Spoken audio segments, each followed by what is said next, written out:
Hey guys, so today was Wednesday. We had CPI news at 8:30. Here's the 4-hour chart. Wednesday started here at this green candle.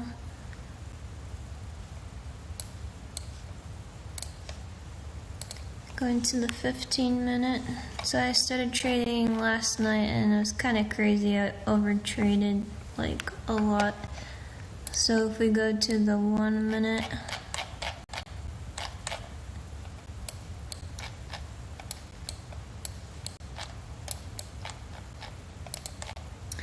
these are the 15-minute fair value gap. So I was trading retracements off of these. So here I was looking for a reversal and it failed to make it up to here. The next one, I was getting back in for the same thing. That failed too. And then here, since it broke this area, I was thinking, okay, maybe it's gonna come down. And it stopped me out by a little bit and it did come down. And then on this one, I actually had my target like right here.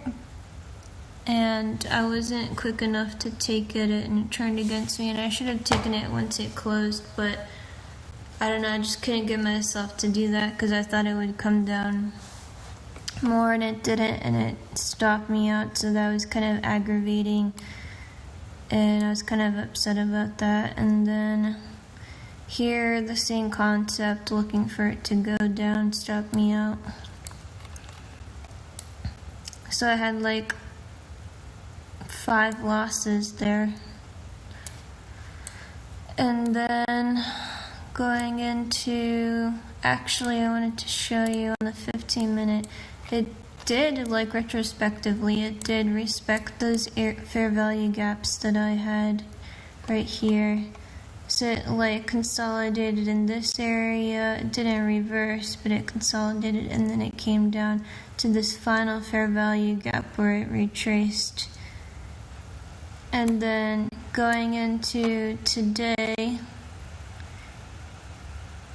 we'll see if we go closer.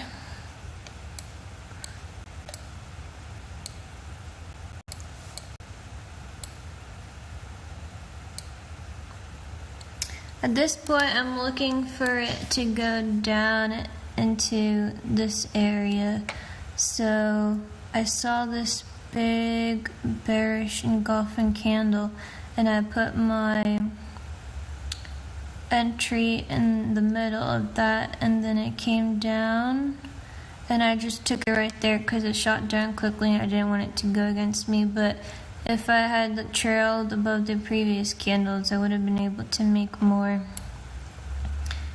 And right here, I was looking for it to continue down because it didn't hit the previous day lows. It was like so close. I was thinking it was going to come down and take that liquidity. And when it had a big bearish candle, I did the same thing as I did here, but it didn't come down and stop me out. And then next, I'm still kind of going with that same idea, got stopped out. And then at this point, when it like crossed all these areas and was showing like fair value gaps not being taken out and all that stuff, I was looking to like buy it back up to here to yesterday's highs. So at this fair value gap I got in, it stopped me out. And then I tried again at this fair value gap. It almost stopped me out, but I was able to make a 2.31 trade there. And then it did come and go past yesterday's high. So at this point I was looking for it to again take out, like come and make an equal higher high and then come back down. And I was trying that theory like quite a few times and it stopped me out. And then here I had taken out my stop and then I put it back in, but I guess I did something wrong because it also executed 4 more buys. Instead of just taking it out, I must have had the wrong contract size in there.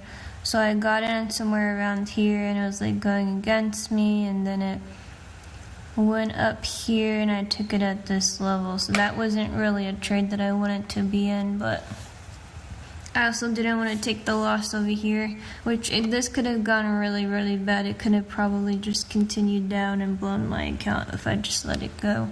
So I got lucky here.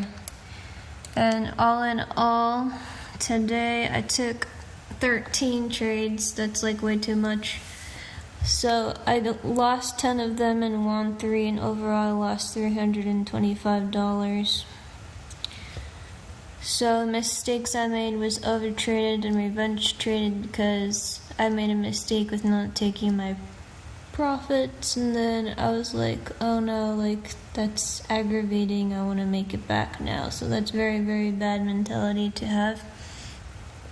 What I did well is, for the most part, I respected my stop losses, even though I took it off at one point. I put it back on.